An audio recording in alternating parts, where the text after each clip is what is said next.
Live.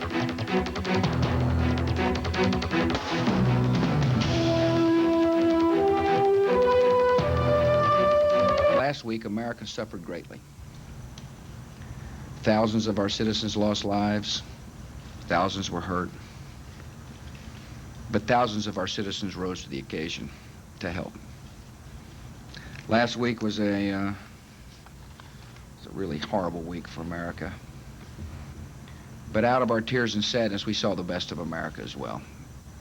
We saw a great country rise up to help. Tens of millions of dollars and thousands of hours and tons of food and clothing have all been donated to help rebuild shattered lives. 1 week after the terrorist attack, President Bush shares words of pride and encouragement for America and the people who live here. Good evening, I'm Courtney Maines. And I'm Kelly Esno. Here's a look at the top stories we will be bringing you on the 1 week anniversary of the terrorist attacks. After being grounded for days, the U.S. airlines have major financial trouble. Israel has declared a ceasefire. The details coming up. Marjorie Reed will bring you the latest weather. New York Mayor Rudy Giuliani, New York Governor George Pataki, and UN Secretary General Kofi Annan visited the site of the crumbled World Trade Center Tuesday. Giuliani says 218 people have confirmed dead, 152 of which have been identified. 5,422 people are still missing. Officials at the site continue to call their work a rescue mission, emphasizing the possibility that victims could be found alive in the 7-level complex underneath the center. It housed the subway station, a commuter train station, and retail shops, as well as restaurants. So far, 39,000 tons of debris have been removed, but some 20 times that amount still remains. Thousands of Minneapolis residents are gathering to send a message to New York, Washington, Pennsylvania, and the rest of the country by forming a human flag. It's been done all over the country this week, but it's a gesture we can see enough of. After days of being grounded, U.S. Airways has experienced some financial trouble. A U.S. Airways representative said they were planning to slash 11,000 jobs. These cutbacks also include a 23% reduction in flying. With all the cutbacks, local and national jobs are at risk for elimination. U.S. Airways are using these cutbacks in hope to survive the fallout from last week's terrorist attacks. Attorney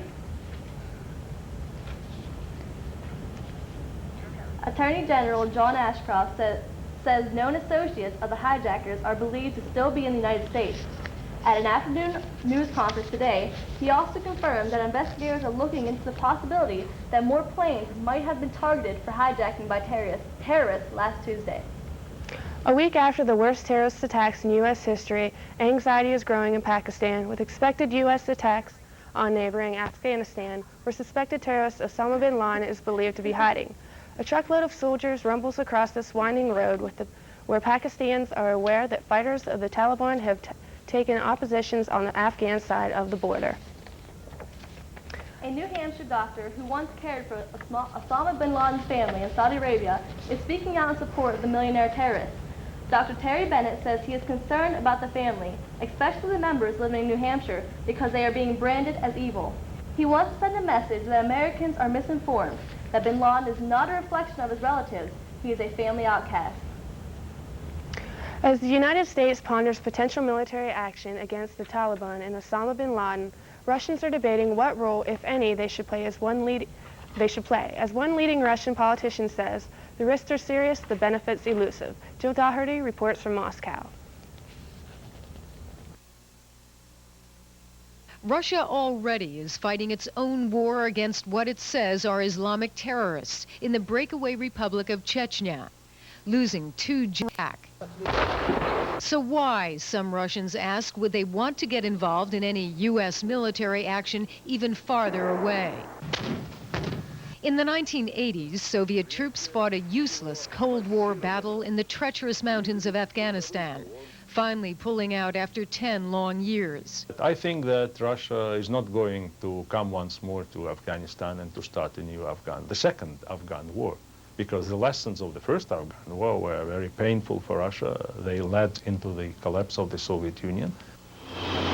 What What's more, Russia has suffered its own wave of apartment bombings, which the Kremlin blames on terrorists. Russian direct participation in American military action, providing its facilities and bases, or even taking part in some of the operations, would make Russia an object of possible new terrorist attacks. Russia and its president, Vladimir Putin, are faced with a dilemma. How far should Moscow go in helping Washington's war on terrorism? Mr. Putin is speaking out forcefully against last Tuesday's attacks on the United States. The head of Russia's FSB, the former KGB, is offering to share intelligence information on terrorists with the U.S. Standing firmly with Washington could score diplomatic points for Mr. Putin and maybe even win him some economic benefits from the West. But should Russia offer Washington the use of its airspace or the former Soviet military bases and defense facilities it still has in Central Asia? Central Asian nations that border Afghanistan, countries like Tajikistan, Uzbekistan, Kyrgyzstan, already are barely able to contain their own radical Islamic movements, including the Taliban. They say they're ready to cooperate with any country, including the United States, to combat terrorism. But talk like that makes Moscow nervous.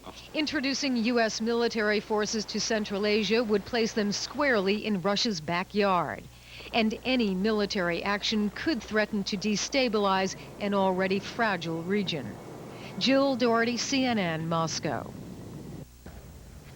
Israel is responding to a Palestinian ceasefire with a peace gesture of its own. The Israeli Defense Ministry says it has called a halt to offensive military operations against Palestine. The move follows Palestinian President Yasser Arafat's assurance of a unilateral ceasefire. He has ordered his security forces not to fire on Israeli troops, even in self-defense.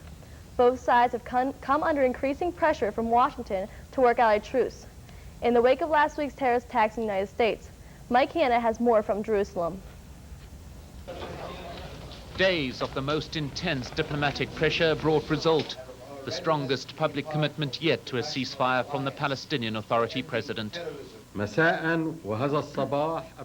night and again this morning, I have reiterated my orders to all my security commanders to act intensively in securing a ceasefire on all fronts and in every town and village.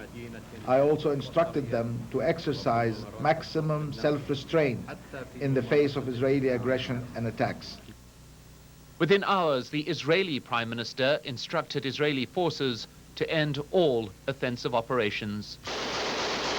All this coming after a week of ongoing clashes, during which the US sent a series of increasingly strong messages that a truce must be declared, that the conflict is a major obstacle to forging an international coalition against terrorism. Observers are now hopeful that the messages have finally got through. I think we are at a new juncture, and that we are now, for the first time in a very long time, that we can move forward towards a new light at the end of the tunnel. The dramatic developments occurred as, amidst heightened security, Israelis celebrated the Jewish New Year. All Israeli government offices are closed, but Foreign Minister Shimon Peres has released a statement welcoming what he describes as Arafat's overall commitment to peace and the direct and clear order in his own voice to stop the violence.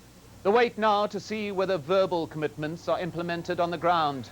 But early indications are that after 12 months of violence, the tragic events in the United States may have brought about a turning point in the elusive search for peace in the Middle East. Mike Hanna, CNN, Jerusalem. This past week, we have only heard news about the attack on America, but there has indeed been other news. Here's a look at some of those stories. After last year's presidential election, America's voting system has been on the minds of many, including Governor Tom Ridge. Governor Ridge created a task force in charge of re-examining Pennsylvania's voting system. The panel is recommending more funding from the voting system. However, they don't recommend a statewide voting standard. All recommendations will be presented to Governor Ridge as he considers a variety of solutions to last November's election problems. Some of you may have heard about a very important visit a few weeks ago. New State System of Higher Education Chancellor Judy Hample paid a visit to Clarion University, and our own Mark Despotakis had the opportunity to speak with her and gives us these details of her day. Mark? Her goal, to spread the message of the state system of higher education. Her first stop to detail that message, Clarion. One of the things that's always impressed me about the universities in our system, and it's part of why I was interested in this position in the first place, is the very strong core curriculum that is the foundation for every major that our students have. New State System Chancellor Dr. Judy Hample made her first stop on a tour of state system universities here at Clarion University. She spoke with students, faculty, and staff at an open forum on September 6th. I wanted an open forum to give you a chance to help educate me as the new chancellor, someone who's new to your state, who's very anxious to learn about what's of interest and concern to you. Her visit to Clarion University was a welcome one, according to University President Dr. Diane Reinhardt. I think, Mark, you know that I served on the search committee when I was the presidential representative on the search committee, so I got to know the Judy before anybody else did, and so I've been very impressed with her. Hample is using her visits to various campuses to discover the issues facing the entire state system. Once she assesses the issues at each campus, she feels she'll be better able to serve the system and the entire state. At Clarion University, Mark Despotakis, TV5 News. If you would like to see more of Mark's interview with Judy Hample, watch Feedback next Thursday for a complete sit-down interview with the new chancellor. That's next Thursday at 7:30 right here on TV5.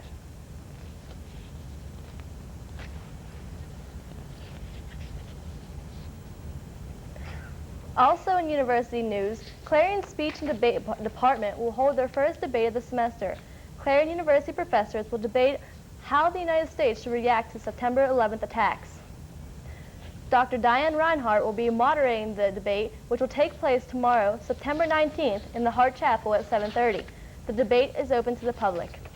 Clarion University's enrollment has increased again. Reports show that enrollment up is for the 4th consecutive year.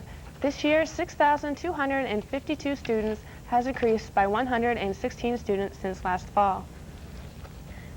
Finally, in university news, here's a look at Clarion University's up-and-coming events. September 24th, the 7th annual Clarion University and Community Cultural Night featuring the Lift Every Voice Choir starting at 6:30 in front of the courthouse. September 25th, the Bloodmobile will stop at Clarion University. The event will be held in the Tippin Gymnasium from 11 a.m. until 5 p.m. September 26th, Cultural Night will host Runa Kuna with traditional Latin music, and finally, September 27th, Cultural Night will feature the Ambridge High School Steel Drum Ensemble. Marjorie joins us now with a look at the TV5 weather. Marjorie? 5, 4, 3, 2. Thank you, ladies. The weather in Pennsylvania today has been partly cloudy. As you can see in the satellite map behind me, the skies over Pennsylvania have been clear and the clouds are moving off the eastern seaboard. In the east, skies have been fairly clear, but in our area in Clarion, there has been partly cloudy, and from the looks of the weather coming from the west, it's only going to get cloudier. As we move to the south and to the west, the same thing. Temperatures in Pennsylvania have been around 70 degrees and look like they're going to be there most of the week. As we move to the north, cold temperatures will be swinging down our way about Sunday and into next week. Temperatures from the south are warm and are moving off the seaboard. There's a high pressure system that has been having the warm weather, and it's moving off the eastern seaboard. That's bringing precipitation our direction, and the high pressure system in Canada is coming down, which will be bringing us cold temperatures. The 5-day forecast for this week, Wednesday looks like it's going to be cloudy. Highs in the 70s, lows in the 50s. Thursday, cloudy again, highs in the 70s and lows in the 50s. Friday and Saturday look to be a little bit better. Partly cloudy, highs in the 70s, lows in the 50s. On Sunday, it looks like rain. Highs are in the 60s, lows in the 50s. If you're planning on going out this weekend, make sure you do it Friday or Saturday. But if you have to go out on Sunday, have a rain jacket or an umbrella. Thank you. Back to you, girls. Thanks, Marjorie. Well, with last week's events, the sports world has been thrown for a bit of a loop. Here with a look at how the sports world is getting back on track is TV5's very own Dave Calamarino. Thank you, ladies. Good evening, everyone. Last Saturday, your Golden Eagle football team defeated Tiffin 27-14 in the home opener at Memorial Stadium. The Family Day crowd of 4,600 people remembered all of those affected by last Tuesday's tragedy with a moment of silence. Now to the game. After Clarion fell behind 7-0, they drove the ball 70 yards in 6 plays to tie the game. Mike McCollum caught a 42-yard touchdown pass from quarterback Adam Almashi at 2:18 of the first quarter. Clarion then capitalized on a Tiffin turnover for its second score. On the first play after the fumble, halfback Glenn Lovelace scampered 20 yards for the touchdown with 12:38 left in the second. The Golden Eagles put the game away in the fourth quarter after getting the ball on downs at the Tiffin 21. Almashi then hit McCollum for his second touchdown of the day, a 25-yard completion to give Clarion a 27-7 lead with only 2:05 remaining. Tiffin added a late score, but too little too late. Clarion again gets the win, 27-14. Clarion wide receiver Mike McCollum and defensive lineman Doug Diegelman were named the PSAC West Offensive and Defensive Players of the Week on Monday. McCollum, a 6'1", 180-pound sophomore wide receiver, grabbed 5 passes for 113 yards and 2 touchdowns in Saturday's win. Diegelman, a 6'1", 250-pound senior defensive lineman, also had a strong game on Saturday. He posted 8 tackles, 3 of them for a solo, plus he had 3 tackles for losses, and combined to be -8 yards, a QB sack for -4 yards, and he also recovered a fumble that led to a Clarion touchdown. Almost never does the emotional high point of a ball game come before the first pitch, but it happened Monday night in St. Louis where the crowd fought back tears as Cardinals broadcaster Jack Buck read an emotional poem. I would like to read a poem which I have written for this occasion, after which there will be a special 21-gun fireworks salute.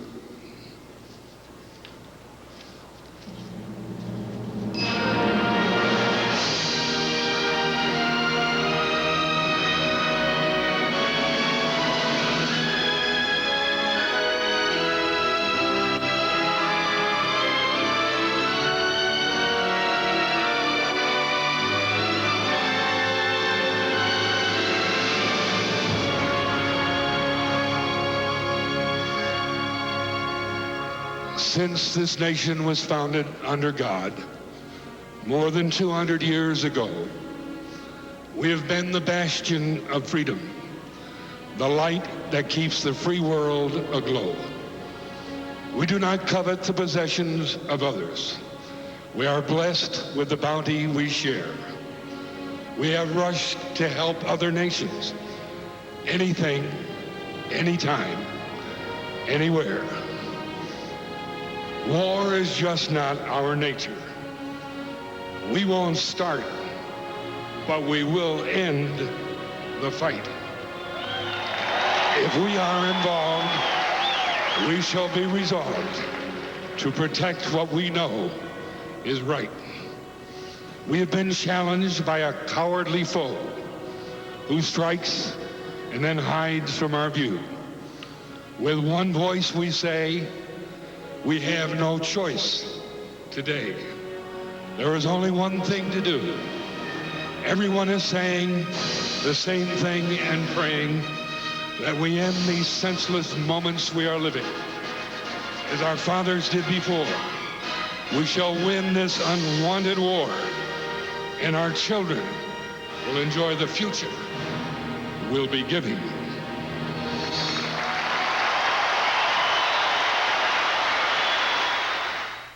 A national pastime served as a national rallying point not only in St. Louis, but 5 other North American cities Monday when baseball returned to the diamond. For TV5 Sports, I'm Dave Calamarino. Now back over to Kelly and Courtney. That's all for TV5 News tonight, but you can join Carrie LaPoo and Jacqueline Nealon tomorrow for TV5 News Live. I'm Kelly Esno. And I'm Courtney Mames. Have a good night.